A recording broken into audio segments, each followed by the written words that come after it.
We see Jesus before Pilate. మనము పిలాతు ఎదుట నిలవబడిన యేసును చూసినట్లయితే Jesus was under trial. యేసుక్రీస్తు పిలాతు ఎదుట విచారింపబడుతూ ఉన్నారు. He was not standing before Pilate as a king. అతను పిలాతు ఎదుట ఒక రాజులాగా నిలవబడలేదు కానీ Like a criminal accused. ఒక నేరము మోపబడినటువంటి దోషిగా ఆయన నిల్చున్నారు. We see him speaking to Pilate. మనము యేసుక్రీస్తు పిలాతుతో మాట్లాడడం చూస్తూ ఉన్నాము. St. John, యోహాను సువార్త chapter 18 18వ అధ్యాయము and verse 35. 35వ వచనం. Jesus says to Pontius Pilate, "My kingdom is not of this world. If my kingdom is of this world, my followers would be fighting to keep me from being handed over to these Jews." 36వ వచనము. యేసు పిలాతుతో, నా రాజ్యము ఈ లోక సంబంధమైనది కాదు. నా రాజ్యము ఈ లోక సంబంధమైనదైతే నేను యూదులకు అప్పగింపబడకుండునట్లు నా సేవకులు పోరాడుదురు. కానీ నా రాజ్యము ఇహ సంబంధమైనది కాదనెను. My kingdom is not of this world. నా రాజ్యము ఈ లోక సంబంధమైన రాజ్యం కాదు. We all must know the kingdom of Jesus is not of this world. మనందరం తెలుసుకోవాల్సిన విషయం ఏంటి అంటే యేసుక్రీస్తు యొక్క రాజ్యము ఈ లోక సంబంధమైనది కాదు, ఇది కాదు అనే విషయం. Jews were afraid. యూదులు భయపడ్డారు. The leaders of the temple also were afraid. దేవాలయంలోని ప్రధాన నాయకులు అందరూ సైతము భయపడుతూ ఉన్నారు. Because he was preaching with authority. ఎందుకనగా ఆయన అధికారంతో బోధిస్తున్నాడు. Many are following him. చాలా మంది ఆయనను వెంబడిస్తూ ఉన్నారు. And they thought they were in danger. మరి అలా జరుగుతున్నప్పుడు వీరందరూ కూడా మనకు ప్రమాదం ఇలాగే వెళ్ళిపోవటం వారందరూ అనేది వారు తలంచారు. Jesus was performing miracles and wonders. యేసుక్రీస్తు అద్భుత కార్యాలు, సూచక క్రియలు జరిగిస్తూ ఉన్నారు. They were always trying to do away with him. మరి అన్ని వేళలా ఈ ప్రధానులైన వారందరూ కూడా యేసయ్యను ఎప్పుడు తీసేద్దామా లేకుండా చేద్దామా అని చూస్తున్నారు. The kingdom of Jesus is not of darkness. యేసుక్రీస్తు యొక్క రాజ్యం చీకటి సంబంధ రాజ్యం కాదు. But the kingdom of this world is of darkness and evil. కానీ ఈ లోక సంబంధమైన రాజ్యము అన్ని వేళలా చెడ్డదియు చీకటితో నింపబడినదియునై ఉన్నది.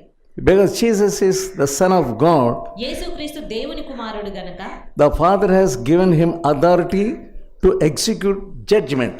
తండ్రి తీర్పు తీర్చుటకు ఆయనకు అధికారమునిచ్చారు. John 5th chapter and 27th verse. యోహాను సువార్త 5వ అధ్యాయము 25వ వచనము. The Father has given him the authority to execute judgment. 5వ అధ్యాయం 27వ వచనం. మరియు ఆయన మనుష్య కుమారుడు గనుక తీర్పు తీర్చుటకు తండ్రి అధికారము అనుగ్రహించెను. There is difference between the earthly kingdom and the kingdom of Jesus. యేసుక్రీస్తు రాజ్యమునకు ఈ లోక సంబంధమైన రాజ్యమునకు ఎంతో వ్యత్యాసం ఉన్నది. Earthly kingdoms, we see many monarchs, kings and heads of the kingdom, and they are very short time. మరి ఈ భూ సంబంధమైన రాజ్యమును గూర్చి మనం తలంచినప్పుడు ఎంతో మంది నాయకులు, రాజులు, అధికారం చేసేటువంటి వారు, గొప్పవారు ఉంటారు. కానీ వారు కొంత సమయం వరకు మాత్రమే రాజ్యం జరిగింది. They rule for a brief period. వారు చాలా తక్కువ సమయం మట్టుకే అధికారంని కలిగి ఉంటారు. వారు రాజ్యం చేస్తారు. Many leaders or emperors, they rule the kingdom with money. చాలా మంది నాయకులు లేదా అధికారులు వారు డబ్బుతో అధికారాన్ని, రాజ్యాన్ని నడిపిస్తూ ఉంటారు. And some people, they rule by violence. మరికొంతమంది వారి యొక్క క్రూరమైన క్రియలు చేస్తూ లేదా చెడ్డ పనులు చేస్తూ రాజ్యాన్ని కాపాడుకుంటారు, అధికారంలోనే ఉంటారు. By the fleshly power and by killing others, by hatred and so on. వారికి ఉన్నటువంటి శరీర సంబంధమైన అధికారము లేదా వారి బలము, ఇతరమైనటువంటి వారికి కలిగిన వాటితో ఇతరులను హింసించి లేదా ఇబ్బంది పెట్టైనా కానీ అధికారంను కాపాడుకుంటారు. But the kingdom of Jesus is of love. కానీ యేసుక్రీస్తు యొక్క రాజ్యము ప్రేమతో నింపబడింది. So by blessing others, that Jesus lived on this earth, but not by hatred. ఇతరులను ఆశీర్వదిస్తూ ప్రేమిస్తూ ఆయన ఈ లోకంలో ఉన్నారే గాని ఇతరులను అసహించుకుంటూ ఈ లోకంలో లేదు. That's what he professed ఆయన ప్రకటించినది అదే, and taught his disciples. తన శిష్యులకు చెప్పింది అదే. He told his disciples, love your enemies. శిష్యులతో మీ శత్రువులను ప్రేమించుడి అని చెప్తున్నారు. Matthew 5th chapter మత్తయి సువార్త 5వ అధ్యాయము and verse 44. 44వ వచనము. Love your neighbors, bless that curse you, do good to them that hate you. నేను మీతో చెప్పునదేమనగా మీరు పరలోకమందున మీ తండ్రికి కుమారులై ఉండునట్లు మీ శత్రువులను ప్రేమించుడి, మిమ్మును హింసించు వారి కొరకు ప్రార్థన చేయుడి. You need not curse them. మీరు వారిని శపించవద్దు. He did not permit them to curse others. ఆయన ఇతరులను వారు నిందించలాగన శపించలాగన అనుమతించలేదు.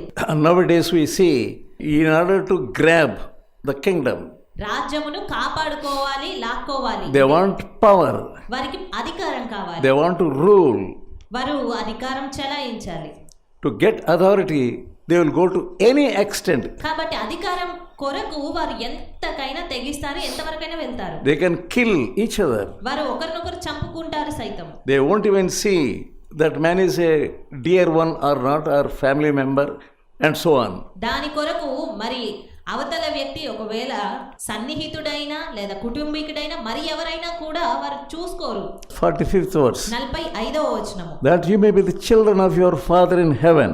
44వ వచనం. Yeah. మీరు పరలోకమందున మీ తండ్రికి కుమారులయ్యుండునట్లు. If you want to be the children of the sons of our Father in heaven, మీరు పరలోకమందున మీ తండ్రికి కుమారులుగా ఉండాలి అని అనుకుంటే Jesus gave the principles in Matthew 5th chapter, 6th chapter and 7th chapter. యేసుక్రీస్తు మత్తయి సువార్త 5, 6, 7 అధ్యాయాల్లో కొన్ని సూత్రాలను ఇచ్చారు. That's what he taught to the disciples and others also. ఆ విషయాలన్నీ శిష్యులతోనూ మరి ఇతరులతోనూ ఆయన అన్నిటినీ కూడా పంచారు. Study the principles of the Jesus kingdom in these 3 chapters, 5th chapter, 6th chapter and 7th chapter. కాబట్టి యేసు యొక్క రాజ్యంలో ఉండవలసిన సూత్రాలు ఈ 5, 6, 7 అధ్యాయాల్లో మీరు చదవండి. If anybody strikes you on your right cheek, ఎవరైనా మీ కుడి చెంప మీద కొట్టినట్లయితే turn the other cheek also. ఎడమ చెంపను కూడా వారి వైపు త్రిప్పండి. 39th verse. 39వ వచనము. నేను మీతో చెప్పునదేమనగా దుష్టుని ఎదిరింపక నిన్ను కుడి చెంప మీద కొట్టు వాని వైపునకు ఎడమ చెంప కూడా త్రిప్పుము. That's what Jesus taught them. అది యేసుక్రీస్తు వారికి చెప్పింది. Do not take revenge. అంతేగాని ప్రతీకారం తీర్చుకోవద్దు. He gave me a slap, నన్ను ఒక దెబ్బ కొట్టాడు, I will give him 2 slaps, నేను అతనికి 2 చెంప దెబ్బలు ఇస్తాను. that he may learn a lesson. దాన్ని బట్టి అతనికి అప్పుడు పాఠం నేర్చుకుంటాడు. He will never come against me. అతను ఇంకెప్పుడు కూడా నాకు వ్యతిరేకంగా రాడు. That is the principle of the kingdom of the devil. అది కేవలము సాతాను యొక్క రాజ్య సంబంధమైనటువంటి If విషయం. you are a Christian, నీవు క్రైస్తవుడవై you will not take revenge at all. నీవు ప్రతీకారం తీర్చుకోవు ఎప్పుడు కూడా. You will always follow the principles of Jesus. అన్ని వేళలా యేసు చెప్పినటువంటి విషయాలేవో ఆ సూత్రమే పాటిస్తావు. That is the kingdom of Jesus. అది యేసు యొక్క రాజ్యం అంటే.